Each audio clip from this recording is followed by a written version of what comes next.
नमस्कार, बहुत स्वागत है आप सभी का। आप देख रहे हैं हमारा खास शो राष्ट्रहित और आपके साथ मैं हूं अमृता। राष्ट्रहित में आज बात सबसे पहले इस मुद्दे की करेंगे जिसकी चर्चा पूरे देश में हो रही है। दरअसल पंजाब हरियाणा उच्च न्यायालय ने मुस्लिम पर्सनल लॉ बोर्ड का हवाला देते हुए कहा था कि मुस्लिम लड़कियां 15 साल में भी शादी कर सकती हैं। अब इस पर देश की सुप्रीम अदालत ने रोक लगा दी है और साथ ही 3 हफ्ते बाद इस पूरे मामले में सुनवाई की तारीख तय की गई है। देश की सुप्रीम अदालत ने इससे पहले हरियाणा सरकार से जवाब तलब भी किया था, लेकिन अब इस बात को लेकर अगली तिथि तय कर दी गई है और तथ्य की जांच होगी कि क्या 15 साल में लड़कियों की शादी की जा सकती है, क्या ये जायज है, इससे लड़कियों की सेहत पर क्या असर पड़ता है और साथ ही ये कि शादी के बाद उनकी जिंदगी में क्या क्या बदलाव आते हैं।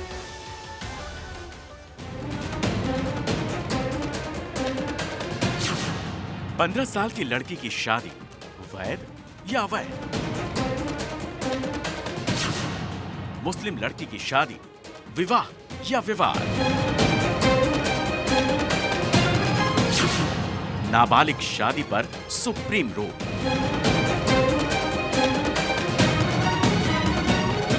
भारतीय संविधान कहता है कि 18 साल की उम्र के बाद ही देश में कोई नागरिक बालिग करार दिया जाएगा। बालिग होने पर ही नागरिकों को वयस्क मताधिकार के साथ विवाह का अधिकार मिलता है।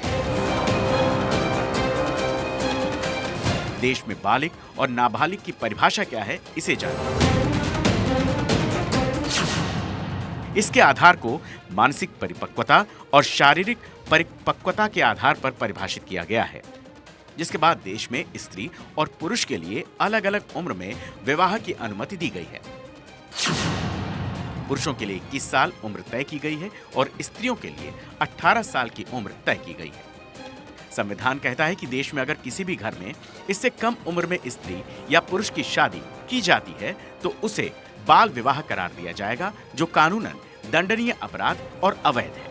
शादियों की उम्र जो है पूरी दुनिया के अलग अलग मुल्कों में अलग अलग तय किया गया, लेकिन भारतीय समाज और भारतीय संविधान, यहां दोनों चीजों को आपको देखना होगा। पहली बात, जो भारतीय समाज है, यहां भिन्न भिन्न सभ्यताओं, मान्यताओं और भिन्न भिन्न प्रकार के कबीलों में लोग रहते हैं और सबके माने कबीले में और सबके समाज में शादी की उम्र अलग अलग है। और ये बात समझ लेने की है कि ये किसी धर्म विशेष से जुड़ी बातें नहीं हैं। लेकिन इस विवाह की उम्र पर विवाद तब शुरू हुआ जब पंजाब हरियाणा हाईकोर्ट ने एक केस के आदेश में मुस्लिम लड़कियों की शादी की उम्र को 15 साल में वैध माना। एक लड़की की एज 22-23 साल होनी ज़रूरी है ताकि वो मतलब एजुकेशन कर सके अपनी प्रॉपर। लड़की का पहले इंडिपेंडेंट होना ज़रूरी है ताकि वो अपनी मैरिड लाइफ को बैलेंस कर सके, अपनी फैमिली को देख सके, अपने और आगे लाइफ को बैलेंस कर सके, इसलिए उसका इंडिपेंडेंट होना ज़रूरी है। एजुकेशन वो कर सके, इस वजह से उसकी थोड़ी एज होनी चाहिए इतनी कि वो अपनी लाइफ को संभाल सके आगे। कम से कम 20 या 22 साल की उम्र में शादी करनी चाहिए। ऐसा इसलिए ताकि लड़कियां पढ़ने में टाइम लगता है और फिर अगर 15-16 में शादी हो गई तो कहाँ 12th भी नहीं कर पाएगी लड़की। ये पूरा मामला क्या है, पहले ये जानिए। 8 जून 2022 को एक प्रेमी जोड़े ने निकाह किया, जिसके बाद वो सुरक्षा मांगने हाईकोर्ट पहुंचा। जोड़े ने परिवार से खुद की जान को खतरा बताया। हाईकोर्ट ने कहा, निकाह मुस्लिम पर्सनल लॉ के अधीन है। कोई भी व्यक्ति जो यौन परिपक्व है वो शादी योग्य है। मुस्लिम लड़का या लड़की युवा है तो शादी कर सकता है, मर्जी से शादी करने के लिए स्वतंत्र है। शादी में अभिभावक दखल नहीं दे सकते। इसके साथ साथ हाईकोर्ट ने यह भी कहा कि देश में हर एक नागरिक को जीवन और स्वतंत्रता की रक्षा का अधिकार है, इसीलिए ये निकाह वैध है। लेकिन उच्च न्यायालय के इसी फैसले पर देश की सबसे बड़ी अदालत ने बैन लगा दिया और अब इस पर अगली सुनवाई 3 सप्ताह बाद की जाएगी। देखिए वो दूसरी तरफ इसी मामले में अगर हम देखें तो केरल हाईकोर्ट का एक अलग जजमेंट है, कर्नाटका हाईकोर्ट का अलग जजमेंट है। हालांकि ऑनरेबल सुप्रीम कोर्ट ने उस मामले को सुनने के लिए हामी भरी है और उस मामले को सुनेंगे, परंतु सवाल यह क्या उठता है कि जब इस देश में पॉक्सो एक्ट है, चाइल्ड मैरिजेस प्रोहिबिशन एक्ट है, उन परिस्थितियों में क्या एक सेंट्रल लेजिस्लेशन जो मिनिमम उम्र निर्धारित करता है बालिग होने की, सेक्सुअल रिलेशनशिप की, वहां पर क्या पर्सनल लॉज को कंसीडर किया जा सकता है? अब देखते हैं आने वाले दिनों में ऑनरेबल सुप्रीम कोर्ट का फैसला क्या होता है। मगर अब पेंच यहीं फंस गया, क्योंकि ये फैसला बालिग नाबालिग की परिभाषा में उलझ गया। इस फैसले में डॉक्टरी चिंता भी बहुत है। पहले जानिए कि 15 और 18 साल की उम्र में 3 साल का अंतर है और ये कैसे इंसानी शरीर में बदलाव पैदा करता है। कम उम्र में शादी से लड़कियां मां भी कम उम्र में बनेंगी। कम उम्र में मां बनने से शारीरिक परेशानी होती है। ज्यादातर लड़कियों को बीपी की समस्या होती है। हाई बीपी दिल की बीमारी का संकेत देते हैं। ब्लड प्रेशर होने से शुगर होने की शिकायत होती है। बच्चे की मेंटल हेल्थ पर असर पड़ता है। बच्चे का शारीरिक विकास भी प्रभावित होता है। गर्भ में बच्चे का विकास पूरा नहीं होता। जो लड़की के, यंग गर्ल के जो ऑर्गन्स होते हैं वो 15 साल तक पूरी तरह डेवलप नहीं हुए होते हैं। तो 18 ईयर्स अगर कॉन्स्टिट्यूशनल एज बनाई गई है, लीगल एज, तो मेरे हिसाब से वहीं पर स्टिक करना चाहिए। और दूसरा, मैं समझता हूँ जैसे कि हमारे देश की पॉपुलेशन बहुत बढ़ रही है, तो it is not at all wise to lower the marriageable age for girls to 15 years. और नंबर 3 जो हम देख रहे हैं कि आजकल ऑल ओवर द वर्ल्ड जो ग्रोथ रेट काफ़ी कम होता जा रहा है और हमारे देश की पॉपुलेशन के हिसाब से ऑलमोस्ट 138 करोड़ हो गई है और हम पहले ही हिंदुस्तान में इतने समा नहीं पा रहे हैं। तो I think we must go for lower growth so that population कुछ कम बढ़े और हम अपने देश का विकास और तरक्की कर पाएँ। तो ऐसी कोई भी सोच जो लीगल एज फॉर गर्ल्स घटाने की बात करती है, it is absolutely misguided and should be rejected. इसके साथ साथ कम उम्र में शादी परिवार पर भी असर डालती है। घर में आर्थिक दिक्कतें शुरू हो जाती हैं, क्योंकि कम उम्र में शादी की वजह से शिक्षा पूरी नहीं हो पाती। इन्हीं सभी समस्याओं की वजह से कम उम्र में शादी विवाह नहीं बल्कि विवाद है। 15 साल और 18 साल की उम्र में 3 साल यानी 36 महीनों का अंतर है। लेकिन इस वक्त में इंसान का शरीर शारीरिक तौर पर मजबूत बनता है, साथ ही मानसिक तौर पर भी विकास करता है, समाज के अनुभव लेता है, अपने परिवार को सबल, सक्षम और मजबूत बनाता है, जिससे उसका परिवार विकसित होता है, विकास करता है और समाज के विकास में योगदान देता है। Bureau report, Bharat 24। और अब आपको ये बताते हैं कि इस पूरे मामले के मुतालिक बाल आयोग ने क्या कहा है।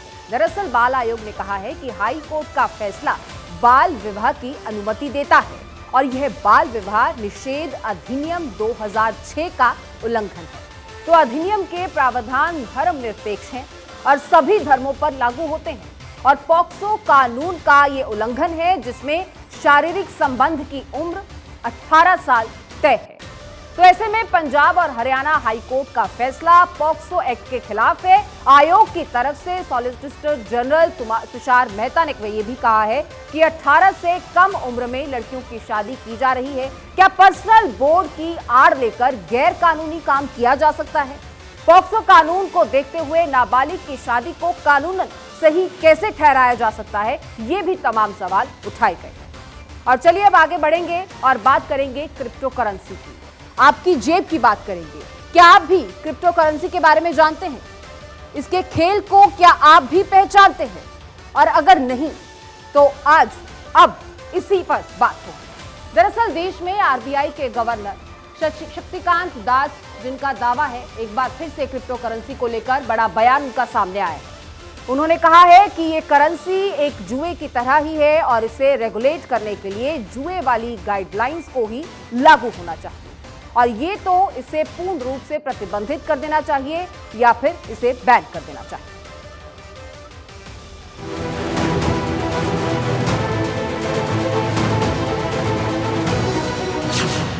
हिंदुस्तान में बैन होगी क्रिप्टो करेंसी।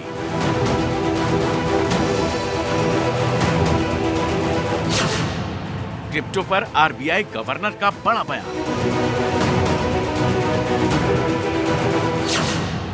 क्रिप्टो करेंसी नहीं, जुआ है।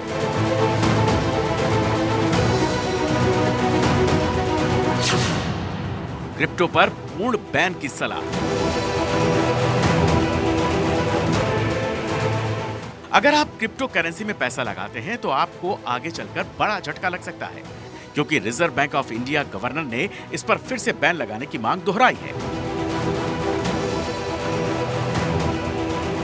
आरबीआई गवर्नर की मांग पर वित्त मंत्री ने पहले भी कहा था कि आरबीआई के सुझावों पर सरकार गंभीरता से विचार कर रही है। शक्तिकांत दास ने क्रिप्टो के बारे में क्या राय दी, पहले ये जानिए। क्रिप्टो करेंसी केवल एक जुआ है, इसकी कीमत केवल एक छलावा है। क्रिप्टो की तुलना उन्होंने ट्यूलिप से की। क्रिप्टो को जुआ ही माने, क्रिप्टो के नियम निर्धारित करने की जरूरत है। क्रिप्टो पर पूरी तरह से बैन लगना चाहिए। क्रिप्टो एक डिजिटल करेंसी है। इस वर्चुअल करेंसी को क्रिप्टोग्राफी के जरिए सुरक्षा दी जाती है। इस मुद्रा के जरिए ऑनलाइन लेन देन ही हो सकता है। इसमें किसी थर्ड पार्टी का कोई दखल नहीं होता। इसीलिए शक्तिकांत दास ने जोर देते हुए कहा, हम अपने देश में जुए की अनुमति नहीं देते हैं, और यदि आप जुए की अनुमति देना चाहते हैं तो इसे जुआ ही मानें और जुए के नियम निर्धारित करें। लेकिन क्रिप्टो एक वित्तीय उत्पाद नहीं है। गवर्नर ने क्रिप्टो की तुलना ट्यूलिप के फूल से की। कहा कि जैसे पिछली शताब्दी में ट्यूलिप के फूल को हर कोई पाना चाहता था, जिससे उसकी कीमत आसमान पर पहुंच गई, वैसे ही क्रिप्टो की कीमत है। लेकिन ये कोई वित्तीय उत्पाद नहीं है, इसीलिए ये छलावा है, धोखा है, जिससे लोगों को बचना चाहिए। मेरी ये पर्सनल लेवल पे सेंट्रल गवर्नमेंट से रिक्वेस्ट रहेगी कि सेंट्रल गवर्नमेंट किस तरीके से क्रिप्टो को देखती है, क्रिप्टो का क्या भविष्य देश में होगा, किस तरीके से इसको लेके लॉ बनने की संभावना है, किस तरीके से इसको आगे डील किया जाएगा, वो सेंट्रल गवर्नमेंट को देश के सामने क्लियर करना चाहिए, ताकि जनता के सामने कंप्लीट क्लैरिटी आए, कि जनता को वो नॉलेज हो, वो इंफॉर्मेशन हो। ऐसा मैं सरकार से रिक्वेस्ट करना चाहता हूं कि सरकार जनता के सामने कंप्लीट क्लैरिटी। क्रिप्टो करेंसी से बढ़त लेने के लिए देश में ई रूपी डिजिटल करेंसी लॉन्च की गई। क्रिप्टो करेंसी से बिल्कुल अलग है central bank digital currency. Crypto currency के दाम घटते बढ़ते रहते हैं, सेंट्रल बैंक डिजिटल करेंसी के दाम स्थिर रहते हैं। क्रिप्टो करेंसी निजी है, जबकि डिजिटल करेंसी सरकारी है। क्रिप्टो करेंसी पर सरकार का कंट्रोल नहीं होता। डिजिटल करेंसी पर सरकार पूरी तरह से रेगुलेशन रखती है। क्रिप्टो करेंसी पर किसी भी देश की सरकार या बैंक का कोई नियंत्रण नहीं होता और ना ही कोई अथॉरिटी क्रिप्टो करेंसी की कीमत तय कर सकती है। आज क्रिप्टो करेंसी के सैकड़ों रूप दुनिया में मौजूद हैं। बिटकॉइन, ईथर, लाइटकॉइन और मोनेरो कुछ लोकप्रिय करेंसी हैं। बिटकॉइन को दुनिया की सबसे पहली क्रिप्टो करेंसी माना जाता है। इसे सातोशी नाकामोतो ने 2009 में बनाया था।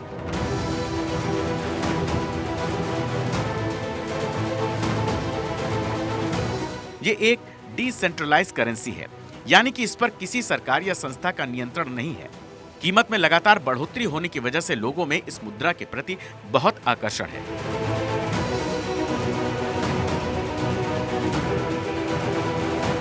इथेरियम भी एक ओपन सोर्स, डिसेंट्रलाइज्ड और ब्लॉकचेन पर आधारित डिजिटल करेंसी है। इसे विटालिक बुटेरिन ने लॉन्च किया था। इसकी क्रिप्टो करेंसी टोकन को ईथर भी कहते हैं। बिटकॉइन के बाद यह दूसरी सबसे प्रसिद्ध क्रिप्टो करेंसी है। क्रिप्टो करेंसी को अंडरवर्ल्ड में भी खूब यूज किया जा रहा है। अपराध की दुनिया में अब फिरौती से लेकर उगाही तक सभी क्रिप्टो या बिटकॉइन में लिए जा रहे हैं। क्रिप्टो की करेंसी पर रेगुलेशन न होने की वजह से इसकी कीमत पर कोई लगाम नहीं रहता, इसीलिए ये काफी खतरनाक है।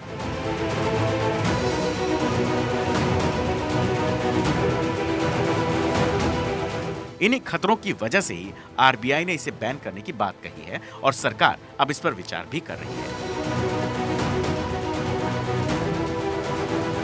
रिपोर्ट भारत 24। और 2024 के चुनावों में अभी 18 महीने से ज्यादा का वक्त बाकी है, लेकिन बीजेपी ने अपनी तैयारी के रोड मैप को अभी से फाइनल कर दिया है। चुनावों में बीजेपी के चाणक्य माने जाने वाले अमित शाह मिशन पूर्वोत्तर से मिशन दक्षिण पथ पर हैं, तो कर्नाटक की लड़ाई जीतने के लिए प्रधानमंत्री नरेंद्र मोदी अभी से जुट गए हैं। अब 2024 के रण को लेकर एक बार फिर से इसे जीतने के लिए प्रधानमंत्री नरेंद्र मोदी ने शीतकालीन सत्र में बीजेपी सांसदों को न केवल जीत का मंत्र दिया है, बल्कि ग्राउंड वर्क के साथ साथ सोशल मीडिया पर फोकस करने की बात भी कह डाली।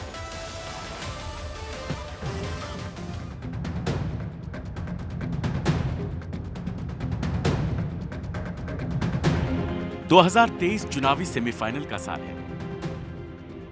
2024 में 18वीं लोकसभा के लिए मतदान होना है। ऐसे में बीजेपी ने अभी से ही कमर कसकर तैयारी शुरू कर दी है। हाल ही में समाप्त हुए संसद के शीतकालीन सत्र के बाद प्रधानमंत्री मोदी ने बीजेपी सांसदों के साथ ब्रेकफास्ट मीटिंग की। पीएम ने सभी सांसदों को राज्यवार बुलाया था, सोशल मीडिया के महत्व और डिजिटल उपस्थिति के बारे में समझाया, मतदाताओं को जोड़े रखने के लिए सख्ती से काम करने को कहा था। राज्यसभा के सांसदों को खास तौर पर मतदाता जुड़ाव पर फोकस करने की बात कही थी। क्षेत्रों की नियमित दौरे से फायदे पर भी पीएम ने समझाया था। पीएम ने 2024 के विजय के लिए साफ साफ संदेश दिया कि सांसदों की उपस्थिति स्थानीय लोगों के मन में होनी चाहिए, केंद्र द्वारा किए गए कार्यों और उसका प्रचार जोर शोर से होना चाहिए, जिससे लोगों में सरकार के प्रति विश्वास पैदा हो सके। सांसदों को हर समय संसद में उपस्थित रहने और बहस में चर्चा के लिए तैयार होकर आने के लिए भी कहा था। प्रधानमंत्री नरेंद्र मोदी ने सांसदों से पूछा कि उन्होंने प्रधानमंत्री संग्रहालय, काशी, महाकाल गलियारे, स्टैच्यू ऑफ यूनिटी का दौरा किया या नहीं किया। अगर सांसदों ने यहाँ का दौरा नहीं किया है तो करें और अपने क्षेत्र के लोगों को भी यहाँ जाने के लिए प्रोत्साहित करें। इन ऐतिहासिक स्थानों पर जनता के लिए यात्राओं का आयोजन करें। G20 की अध्यक्षता को भी पीएम ने प्रचार का हिस्सा बनाने की बात कही। इस एक साल में देश के 55 से अधिक शहरों में 600 से अधिक कार्यक्रम आयोजित किए जाएंगे। इस मौके को देश का गौरव बताते हुए प्रधानमंत्री मोदी ने कहा कि इन कार्यक्रमों में आम लोगों की भागीदारी के लिए प्रोत्साहित करें। लोकसभा चुनाव 2024 में जीत की हैट्रिक लगाने के लिए भारतीय जनता पार्टी ने अपनी तैयारी तेज कर दी है। पार्टी ने 2019 के आम चुनाव में हारी हुई सीटों पर फोकस कर रही है। भाजपा के पास लोकसभा के लिए पहले से ही एक योजना है जिसमें 160 सीटें चिन्हित की गई हैं, जहां पार्टी पहले नहीं जीती थी। लेकिन इस बीच जब कांग्रेस अपनी आपसी कलह से जूझ रही है, भारत जोड़ो यात्रा को सफल बनाने में जुटी है, 3 विधानसभा चुनावों से कांग्रेस दूर रही, गुजरात में इतिहास का सबसे निराशाजनक प्रदर्शन किया, इसके बाद भी कांग्रेसी नेता शशि थरूर कह रहे हैं कि 2024 के लोकसभा चुनाव में बीजेपी के लिए 2019 जैसा प्रदर्शन नहीं होगा। आगामी चुनाव में पार्टी अपनी मौजूदा 50 सीटें हार सकती है। लोकसभा चुनाव में भी भाजपा बहुमत हासिल नहीं कर पाएगी। शशि थरूर ने यह भी कहा कि 2019 में चुनाव से तुरंत पहले पुलवामा और बालाकोट हमलों ने बीजेपी को जीत दिलाने में अहम भूमिका निभाई। अब ऐसा कुछ नहीं हो सकता। भाजपा को 50 सीटों का नुकसान होगा, जिसका फायदा विपक्षी दलों को मिलेगा। 2024 के चुनावों में अभी वक्त है। ऐसे में चुनाव से पहले ही थरूर का यह बयान बीजेपी को कांग्रेस पर हमला बोलने के लिए मौका दे चुका है। गुजरात के चुनावों में हर किसी ने देखा कि कैसे गालियों और अभद्र भाषा को बीजेपी ने गुजराती अस्मिता से जोड़कर चुनाव पलट दिया।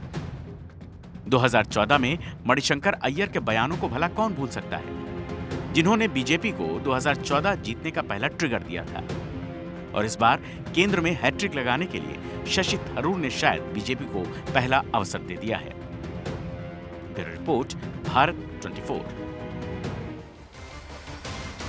और उधर देश में हिमाचल प्रदेश ने पुरानी पेंशन स्कीम बहाली की घोषणा तो कर दी है, लेकिन ये स्कीम राज्य के लिए काफी खतरनाक साबित हो सकती है। दुनिया के सभी आर्थिक विशेषज्ञ अब इस बात को मानते हैं, इसीलिए वो कह रहे हैं कि old pension scheme old poison scheme बन जाएगी, जिसकी वजह से सरकारी खजाने पर भार पड़ने वाला है।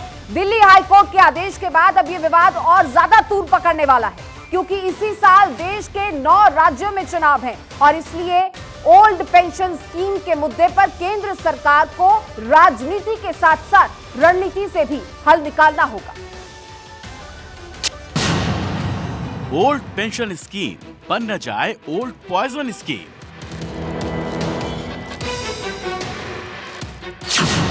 वोट बैंक के चक्कर में हो न जाए इकोनॉमी का बंटाधार।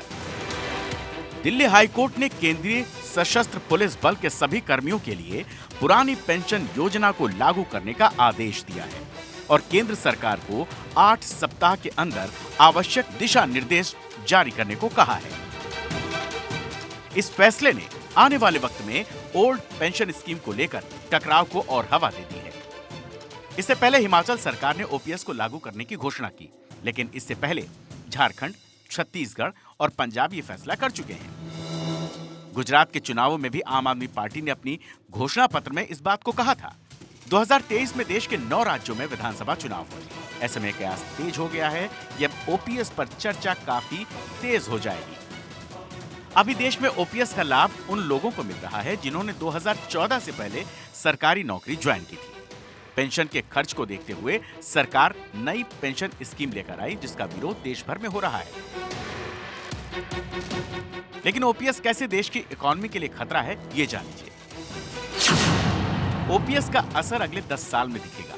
हिमाचल प्रदेश का 2021-22 का राजस्व ही 9,282 करोड़ था, लेकिन हिमाचल का पेंशन का खर्च 7,082 करोड़ था। राजस्थान में ओपीएस लागू करने से 16 गुना खर्च बढ़ गया। छत्तीसगढ़ में भी 12 गुना बढ़ा पेंशन बिल। अब हिमाचल सरकार ये कह रही है कि वो अन्य खर्चों को कम करेगी, जिससे ओपीएस का भार सरकार के खजाने पर न पड़े। जो वादा किया था कि पहली कैबिनेट में, आज हमारी पहली कैबिनेट हुई जिसमें मंत्रिमंडल ने यह फैसला किया कि जितने भी सरकारी कर्मचारी और अधिकारी हैं जिन्होंने प्रदेश में विकास की नई सीमाएं लिखी हैं, नए आयाम स्थापित किए हैं, उन सबको तकरीबन 1,36,000 के करीब ये सरकारी कर्मचारी हैं जिनको ओल्ड पेंशन स्कीम का लाभ आज से मिलना शुरू हो गया है।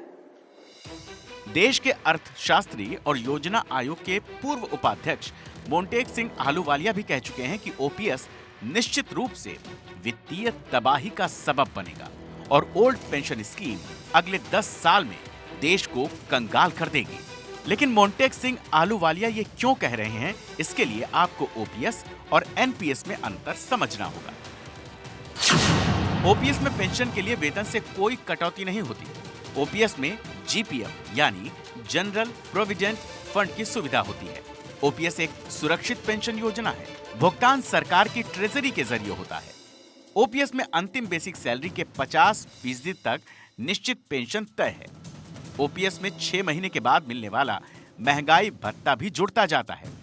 ओपीएस में रिटायरमेंट के बाद 20 लाख रुपए तक ग्रेच्युटी मिलती है।